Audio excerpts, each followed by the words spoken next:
Hello, my dear friends. Welcome again to Soul of Chemistry.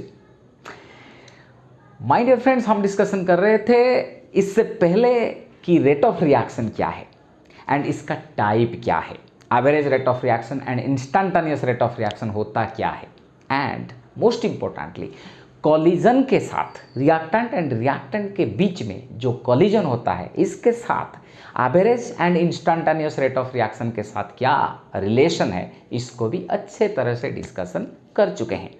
इस class में हम discussion करेंगे rate of appearance, rate of disappearance and rate of reaction. My dear friends, while defining the rate of reaction, one very important part was there, stoichiometric coefficient।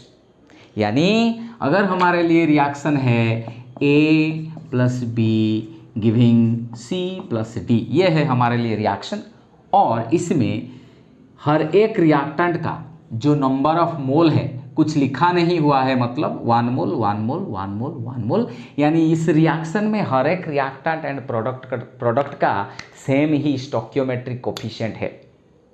इस type का reaction में stoichiometric coefficient का इतना importance नहीं है।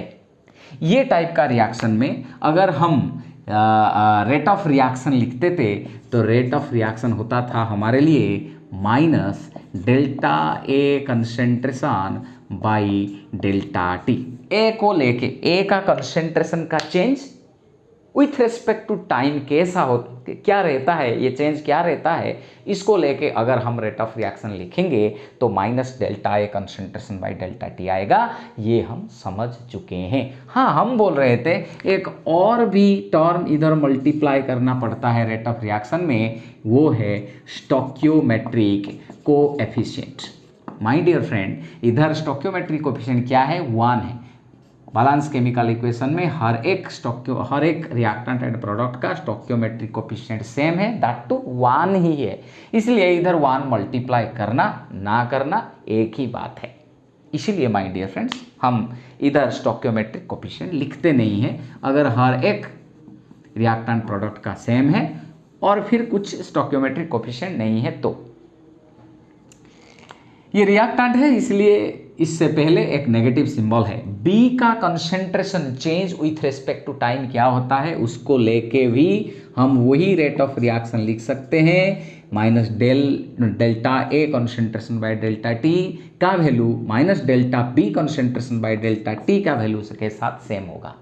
ये product है इसलिए प्लस आएगा delta C concentration by delta T, यानी rate of change of concentration with respect to time. large change in concentration by large change in time means average rate of reaction। अच्छे तरह से discussion कर चुके हैं। और ये भी सेम होगा delta D concentration by delta T के साथ। ये है एक टाइप का रिएक्शन जिधर स्टोइकियोमेट्रिक कोएफिशिएंट सेम है। अगर नहीं है तो यानी से हमारे लिए रिएक्शन है A plus B giving C plus D. इस टाइप का रिएक्शन में क्या होगा माय डियर फ्रेंड, हर एक रिएक्टेंट को लेके रेट ऑफ रिएक्शन हम लिखेंगे तो हमारा स्टोइकियोमेट्रिक कोएफिशिएंट का इधर रिक्वायरमेंट पूरा का पूरा आएगा, यानी डेल्टा टी इंटू इसका स्टोइकियोमेट्रिक कोएफिशिएंट को मल्टीप्लाई करना है। अगर इसको लेके बी का कंसेंट्रेशन को अगर हम कंसीडर करते हैं delta B concentration by delta T and इसका स्टोइकियोमेट्रिक कोएफिशिएंट मल्टीप्लाई करना पड़ता है, इसका plus delta C concentration by delta T into C plus delta D. हाँ, ये इक्वल होगा किसके साथ, delta D concentration by delta T into इसका स्टोइकियोमेट्रिक कोएफिशिएंट। ये हर एक चीज सेम ही होता है, यानी रेट ऑफ रिएक्शन, ये वाला रेट ऑफ रिएक्शन एक इक्वेशन को, बैलेंस्ड केमिकल इक्वेशन को देख के कैसे हम रेट ऑफ रिएक्शन लिखते हैं कि change in concentration by change in time into stoichiometric coefficient देता है रेट ऑफ रिएक्शन। प्रोडक्ट के लिए पॉजिटिव, रिएक्टेंट के लिए नेगेटिव सिंबल देना है, क्योंकि रेट ऑफ रिएक्शन कभी नेगेटिव नहीं होता, हम डिस्कशन कर रहे थे पहले क्लास में। अभी वो जो रेट ऑफ अपीयरेंस और रेट ऑफ डिसअपीयरेंस है, इसका मतलब क्या है? यानी रेट ऑफ डिसअपीयरेंस कहने से इसका स्टोक्योमेट्रिक कोफिशिएंट के साथ कोई रिलेशन नहीं है। रेट ऑफ रिएक्शन को लेके, रेट ऑफ रिएक्शन के लिए स्टोक्योमेट्रिक कोफिशिएंट का रिक्वायरमेंट है, लेकिन रेट ऑफ अपीयरेंस और डिसअपीयरेंस के लिए स्टोक्योमेट्रिक कोफिशिएंट का नीड नहीं है, रिक्वायरमेंट नहीं है। माय डियर फ्रेंड्स, अगर ये जो रेट ऑफ रिएक्शन है विथ रिस्पेक्ट टू ए, जिसका वैल्यू है minus delta A concentration by delta T into A, ये ए को अगर मैं हटा दूं तो जो रह जाएगा minus delta A concentration by delta T, वो आएगा आपके लिए rate of disappearance, rate of disappearance of A. तो रेट ऑफ रिएक्शन से स्टोक्योमेट्रिक कोफिशिएंट को हम निकाल लेते हैं, हटा देते हैं, तो रह गया जो वो हो गया minus delta A concentration by delta T और minus delta B concentration by delta T. ये है ये जो एक्सप्रेशन है minus delta B concentration by delta T, इसको हटा देते हैं तो ये बन जाता है रेट ऑफ डिसअपीयरेंस किसका? Of B. ठीक उसी तरह इधर अगर हम ए को हटा देते हैं तो खाली minus delta A concentration by delta T, ये बनता है रेट ऑफ डिसअपीयरेंस ऑफ कौन है रे? ए। ठीक है। ठीक उसी तरह अगर इधर हम सी को हटा देंगे, सी नहीं रहेगा, तो ये एक्सप्रेशन बनेगा rate of appearance ROA of C. ठीक उसी तरह ये जो एक्सप्रेशन है plus delta D concentration by delta T, ये होगा ROA ऑफ डी। ठीक है। तो ये था रिलेशनशिप, कैसे हम रेट ऑफ अपीयरेंस और रेट ऑफ डिसअपीयरेंस के साथ पूरा रेट ऑफ रिएक्शन को हम लिखते हैं। यानी अगर हमारे पास rate of disappearance of a reactant is given, तो इसके साथ 1/, stoichiometric coefficient means what? Rate of disappearance into 1/, कुछ नहीं है, मतलब ये क्या है? 1/a है ना, 1/a। तो रेट ऑफ डिसअपीयरेंस के साथ 1/, उस करेस्पॉन्डिंग रिएक्टेंट का स्टोक्योमेट्रिक कोफिशिएंट, ये वाला जो रेशियो है 1/a, अगर इसके साथ मल्टीप्लाई करेंगे तो रेट ऑफ रिएक्शन हमको मिल जाएगा। ठीक उसी तरह रेट ऑफ अपीयरेंस अगर हमको पता है किसी भी प्रोडक्ट का delta C by delta T अगर पता है, इसके साथ 1/c मल्टीप्लाई करेंगे सी के लिए, तो ये भी वही दे देगा रेट ऑफ रिएक्शन। चलिए अभी हम क्या करते हैं, एक सिंपल सा प्रॉब्लम लेते हैं, सॉल्व करते हैं, क्लास एंड करते हैं, मजा लेते हैं। थैंक यू सो मच बंधु, let us start to solve a problem.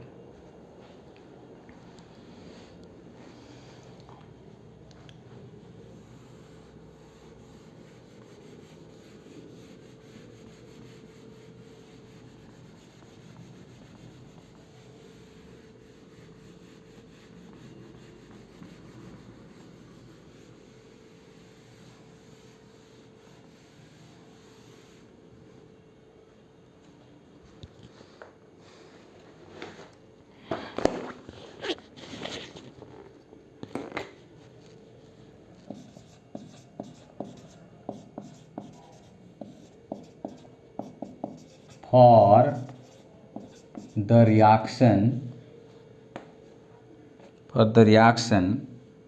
4NH3 plus, वो सब गैसीय स्टेट में है, 5O2 4NO सब गैसीय स्टेट में, 6H2 ये, लेकिन हाँ ये भी वेपर स्टेट में है। हर एक रिएक्टेंट एंड प्रोडक्ट गैसीय स्टेट में है। ये रिएक्शन में द रेट ऑफ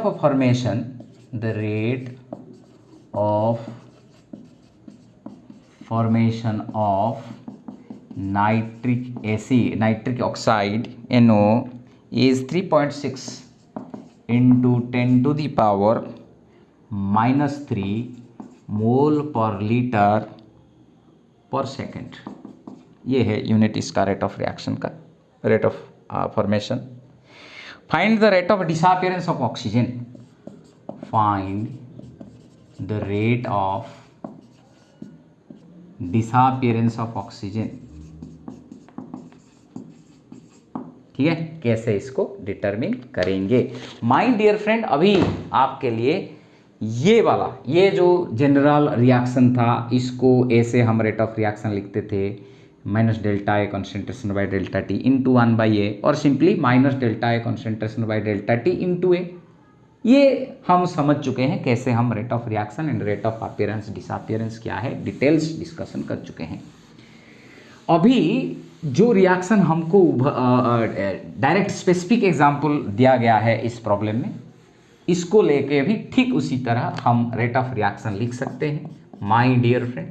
अगर हम लिखेंगे रेट ऑफ रिएक्शन तो आएगा इसके हिसाब से, ये रिएक्टेंट है तो माइनस, ये इधर ए जो जनरल रिएक्शन में जो कैपिटल ए था उसके जगह इधर NH3 है, सो डेल्टा NH3 कंसेंट्रेशन, इधर क्या था जनरल रिएक्शन में ए था, ये ए के लिए NH3 by change in time into stoichiometric coefficient A था, इसलिए ए आके इधर मल्टीप्लाई होता था, इधर 4 है तो इधर 4 आके मल्टीप्लाई हो जाएगा। सिमिलरली इसके लिए minus delta O2 concentration by delta T into इसका स्टोक्योमेट्रिक कोफिशिएंट 5 प्लस, क्योंकि ये प्रोडक्ट है, plus delta NO concentration, delta NO concentration my dear friend by delta T into इसका stoichiometric coefficient 4 is equal to plus delta water concentration by delta T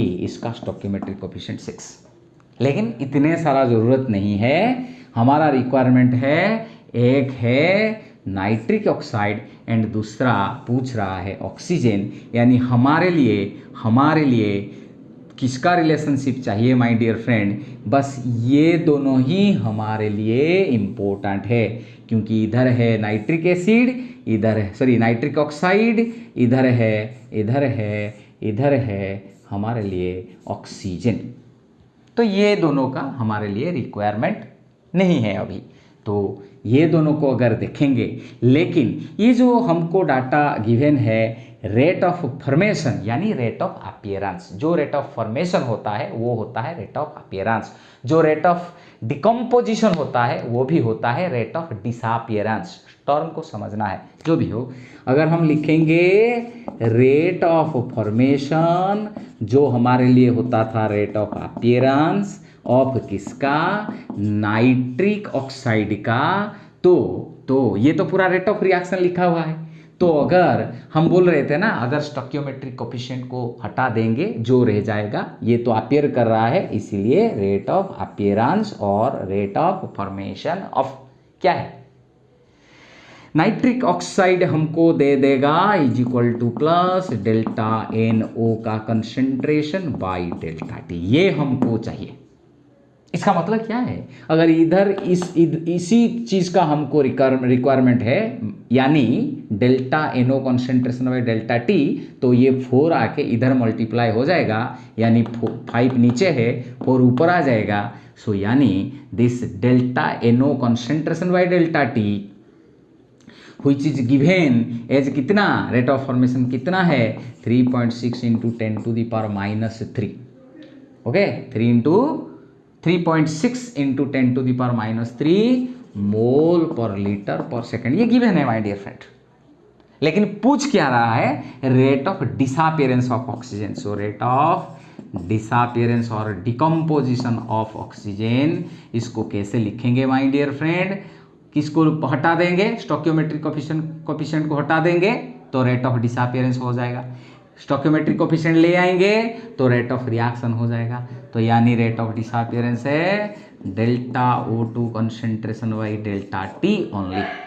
कैसे इसको मतलब क्या determine करना है हमारे लिए, ये डिटरमिन करना है, जिधर जिधर मेरा पेन चल रहा है, मार्कर चल रहा है, minus delta O2 concentration by delta T, यानी इधर नीचे 4 है, ये जो 5 नीचे था ये दूसरे साइड चला जाएगा, अगर 5 उधर चला जाता है तो हमारे लिए रेशियो आ जाता है ऊपर 5 नीचे 4, 5/4 into delta NO concentration by delta T.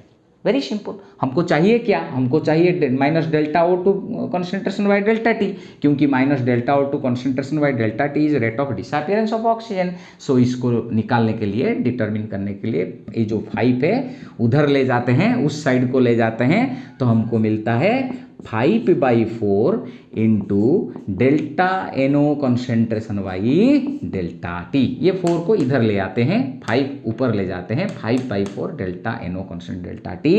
ये जो delta NO concentration by delta T ये गिवन है, यानी 5/4 into 3.6 into 10 to the power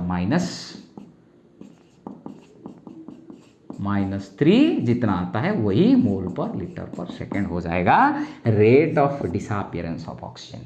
I am hopeful that you enjoyed the class. It's very simple how to write write an expression for the rate of reaction, and how to link, how to connect, how to relate the rate of appearance, disappearance and rate of reaction. And accordingly you can solve numericals like this. Thank you so much. I hope you enjoyed the class. Give me feedback. Keep supporting me. Bye bye.